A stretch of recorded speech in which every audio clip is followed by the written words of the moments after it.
बिस्मिल्लाहिर्रहमानिर्रहीम, अस्सलाम वालेकुम। इस वक्त अफगानिस्तान का खेल जो है ना इंतहाई गंभीर हो चुका। एक तरफ अमेरिका भारत को मीठी गोलियां देकर अफगानिस्तान की तबाही में उसको धकेल रहा है, और दूसरी तरफ चाइना और पाकिस्तान ने तालिबान को वार्निंग दी हुई है। वो वार्निंग क्या है, और तालिबान अफगानिस्तान के हमसाया ममालिक से क्या डबल गेम कर रहे हैं, इस वक्त मैं बात करूंगा। लेकिन तहरीक तालिबान पाकिस्तान के सरबराह नूर वली महसूद जो हैं अफगान तालिबान के मर्जी से बोले, ये भी एक अहम सवाल है जिसका जवाब इस वीडियो में तलाश कर लें। और एक अहम डेवलपमेंट से आगाह करूंगा कि अगर आपने अभी तक इस चैनल को सब्सक्राइब नहीं किया तो प्लीज़ कर लें, बेल आइकॉन को प्रेस कर लें। समुंदर से महरूम मुल्क अफगानिस्तान इस वक्त वो हब बन चुका है जिसके इर्द गिर्द Pakistan, Iran, Russia, Bharat, America और चाइना, इन सब के पहिए घूम रहे हैं। अफगानिस्तान 330 कबल मसीह में सिकंदर के दौर से फातिहीन को आता जाता देख चुका है, और अमेरिका वो ताज़ा तरीन ताकत है जो अपना मकसद हासिल किए बगैर उस इलाके से भाग रहा है। चाइना, रशिया और अमेरिका को देखकर फौजी हल की बजाय दोनों फरीकैन से मुज़ाकरात का रास्ता इस्तेमाल कर रहा है। और एक तरफ चाइना को अफगानिस्तान से दहशतगर्दी का खतरा है, दूसरी तरफ वो अफगानिस्तान की मादनियात के वसी दौलत का हसूल चाहता है जिसकी मुबैना मालियत $3 खरब से भी ज़्यादा है। जबकि अफगानिस्तान में तामीर नौ के लिए खुसूसी अमरीकी इंस्पेक्टर जनरल ने खबरदार किया कि अफगान फोर्सेस तालिबान के खिलाफ मुज़ाहमत के लिए तैयार नहीं, और अशरफ गनी की हुकूमत की बका ख़तरे में है। दोहा अमन मुआहदे से पहले के 3 महीने तालिबान ने 6700 हमले किए, जबकि मुआहदे के बाद 2020 में सितंबर था नवंबर हमलों की तादाद में 13,242 रही। अब तालिबान की इस मुहिम से अफगान हुकूमत का बचना मुश्किल नज़र आता है, और अफगान फौजी स्पेशल फोर्सेस की अदम मौजूदगी में लड़ते ही नहीं। यहाँ तक कि स्पेशल फोर्सेस के बगैर तो अफगान फ़ौज बंद सड़क भी नहीं खोलते। आधे ज़्यादा फ़ौज का पेट्रोल जो है वो करप्शन की नज़र हो जाता है। फ़ज़ाइया की हालत भी ठीक नहीं है, तालिबान हुकूमत को गिरा सकते हैं। जबकि अक़वाम मुत्तहिदा की रिपोर्ट और तहरीक तालिबान पाकिस्तान के सरबराह जो है उनके इंटरव्यू के बाद पाकिस्तान और चाइना ने मुश्तरका तौर पर अफगान तालिबान को अल्टीमेटम दिया कि वो मशरक़ी तुर्किस्तान इस्लामी तहरीक, तहरीक तालिबान पाकिस्तान और दीगर तमाम दहशतगर्द तंजीमों के साथ अपने ताल्लुकात को मुकम्मल तौर पर ख़त्म करे, जिससे दोनों ममालिक और ख़त्ते को बराह रास्त खतरा लाहक है। अब तालिबान को वाज़ेह अल्फाज में बता दिया गया कि उन्हें सिर्फ इन दहशतगर्द तंजीमों से वाज़ेह तौर पर ताल्लुकात ख़त्म करने होंगे और उनको अपने ज़ेर कंट्रोल इलाकों से भी निकालना होगा। ज़राए के मुताबिक अफगान तालिबान को ये पैगाम 14 जुलाई को दासू में दहशतगर्दाना हमले के तनाजुर में पहुँचाया गया, जिसमें दासू पार्क प्रोजेक्ट पर काम करने वाले 9 चीनी हलाक हुए। पाकिस्तान आकर तहकीकात करने वाली चाइनीज़ टीम को ये शवाहिद मिले थे कि मशरक़ी तुर्किस्तान इस्लामी तहरीक ने यह हमला तहरीक तालिबान पाकिस्तान की मदद से किया। इसमें दुश्मन एजेंसीज़ के मुलविस होने का भी इम्कान है। ये जो तहरीक है इस मगरबी चाइना की एक अलगयूर शिद्दत पसंद तंजीम है जो पाकिस्तान तुर्किस्तान के नाम से एक आज़ाद रियासत के क़याम के ख्वाहिशमंद है, और तुर्किस्तान तहरीक और TTP अफ़गानिस्तान में मौजूद है, और इन दोनों को किसी हद तक अफ़गान तालिबान की भी हिमायत हासिल है। इसलिए वज़ीर ख़ारजा शाह महमूद कुरैशी और DGISI जनरल फैज़ अमीर के दौरे चाइना के बाद मुल्ला अब्दुल गनी बरादर की सरबराही में अफ़गान तालिबान के एक वफ़द ने चाइना का दौरा किया। दासू दहशतगर्दाना हमले ने पाकिस्तान और चाइना को चौकन्ना कर दिया कि अफ़गानिस्तान में पैदा होने वाली सिक्योरिटी खला जो है वो किसी भी ग्रुप को तक़वियत दे सकता है, जैसे TTP है, जिससे अरबों डॉलर के CPEC के मंसूबे को भी ख़तरा लाहक हो सकता है।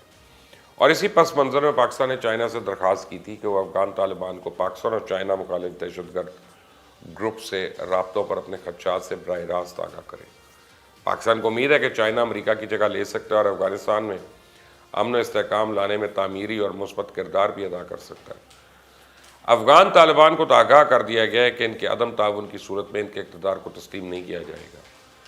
वाशिंगटन पोस्ट ने हाल ही में अपने एक इदारिये में कहा है कि तालिबान डबल गेम कर रहे हैं और अपने जंगजुओं को पूरे अफ़गानिस्तान में फैलाकर हमसाया ममालिक में खौफ फैला रहे हैं। वो अमेरिका, ईरान, सेंट्रल एशियन ममालिक समेत दीगर ममालिक को ये यकीन दहानी करा रहे हैं कि अफ़गानिस्तान की सरजमीन हमसाया ममालिक के ख़िलाफ़ इस्तेमाल नहीं होगी, लेकिन हकीकत में हमसाया ममालिक में दहशतगर्दी की वारदातों में तेज़ी आ गई है। तहरीक तालिबान पाकिस्तान दोबारा मुतहरिक हो गई है और सरेआम अफ़गान तालिबान से ताल्लुकात का दावा कर रही है, और वह अफ़गानिस्तान में बैठ के आज़ाद फाटा की बात कर रहे हैं। अफ़गान तालिबान उन्हें यह काम करने की कैसे इजाज़त दे सकते हैं? किसे नहीं पता कि तहरीक तालिबान पाकिस्तान का सरबराह जो है वो मशरक़ी अफ़गानिस्तान में पनाह लिए हुए है। उसने हाल ही में उर्दू में अपनी एक मेमोर में दावा किया कि पाकिस्तान के ख़िलाफ़ जिहाद का ऐलान करता है और इसके न सिर्फ अफ़गान तालिबान बल्कि अलकायदा से भी अच्छे ताल्लुकात हैं, और तहरीक तालिबान पाकिस्तान के ٹرائبل ایریاز کو آزاد کرا کے اسلامک امارات اور افغانستان کے زیر اثر ایک خلافت قائم کرنا چاہتا ہے۔ واشنگٹن پوسٹ کے مطابق انہوں نے یہ نور ولی محمد مسعود کو زبان کھولنے کی اجازت 2 وجوہات پر دی۔ پہلے نمبر پہ پاکستان میں تاثر دیا جا رہا تھا کہ نور ولی ایک ڈرون حملے میں جاں بحق ہو چکا ہے، اور دوسری وجہ ہے کہ طالبان پاکستان کو یہ پیغام دینا چاہتے ہیں کہ اگر اس نے طالبان کے کابل پہ چڑھاؤ کی مخالفت کی اور زبان کھولی تو ٹی ٹی پی کو پاکستان پہ چڑھائی کی اجازت دے دیں گے۔ ایک طرف پاکستان اور چائنا کے مسائل ہیں، دوسری طرف امریکہ اور بھارت بھی سر جوڑ کر بیٹھ گئے۔ کہنے کو تو یہ تاثر دینے کی کوشش کی گئی ہے کہ جیسے امریکی وزیر خارجہ بھارت انسانی حقوق اور جمہوریت کی بات کرنے آئے تھے، لیکن ان کی گفتگو کا مرکز افغانستان، چائنا اور پاکستان ہی رہا۔ امریکی زبانی جمع خرچ کر کے اپنی ضرورت کے تحت اسٹریٹجک انٹرسٹ کے لیے بھارت کو افغانستان کی جنگ میں دھکیل رہا ہے، پش کر رہا ہے، اور بھارت کو افغان فورسز کی فوجی مدد کی ترغیب بھی دے رہا ہے، اور بھارت بھی دونوں طرف کھیلنے کی کوشش کر رہا ہے۔ ایک طرف وہ افغان فورسز کی فوجی اور مالی مدد کر رہا ہے، اور دوسری طرف وہ طالبان سے بھی بات کرنے کی کوشش کر رہا ہے۔ افغان آرمی چیف جنرل ولی محمد احمد زئی کا دورہ بھارت 27 جولائی کو طے تھا، اس کو کینسل کر دیا گیا، اور اس دورے کا مقصد بھی بھارت سے فوجی مدد کا تقاضا کرنا تھا، اور امریکہ کو پتہ ہے کہ بھارت افغانستان میں اپنا کردار ادا کرنے کے لیے ڈیسپریٹ ہے، اور وہ پاکستان کو کاؤنٹر کرنا چاہتا ہے، کیونکہ دونوں ممالک کے اپنے اسٹریٹجک، آئیڈیالوجیکل اور اکنامک انٹرسٹس ہیں۔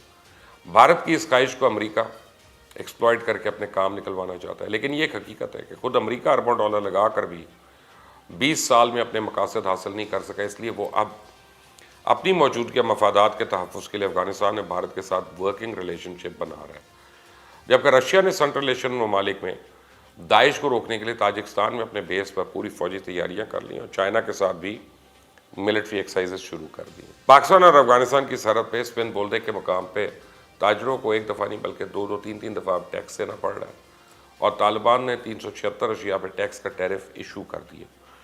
تاجروں کو تو کہنا ہے کہ پہلے انہیں طالبان کو ٹیکس دینا پڑتا ہے، سامان جب شہری علاقوں میں آتا ہے تو اشرف غنی کی حکومت کے اہلکار ان کا ویٹ کر رہے ہوتے ہیں، اور طالبان کو دیے گئے ٹیکس کو تسلیم نہیں کرتے۔ راستے میں کئی گروپ الگ الگ سے فی ٹرک بھتہ خوری میں مصروف ہے، اور طالبان کے ٹیکس کے نظام کی ایک اچھی بات یہ ہے کہ وہ ٹیکس ادائیگی کے بدلے جو رسید دیتے ہیں اسے دکھا کر آپ اپنا سامان طالبان کے زیر کنٹرول کسی بھی علاقے سے نکال سکتے ہیں۔ آپ کو بار بار ٹیکس یا کسی اور قسم کی کوئی رقم نہیں ادا کرنی پڑتی۔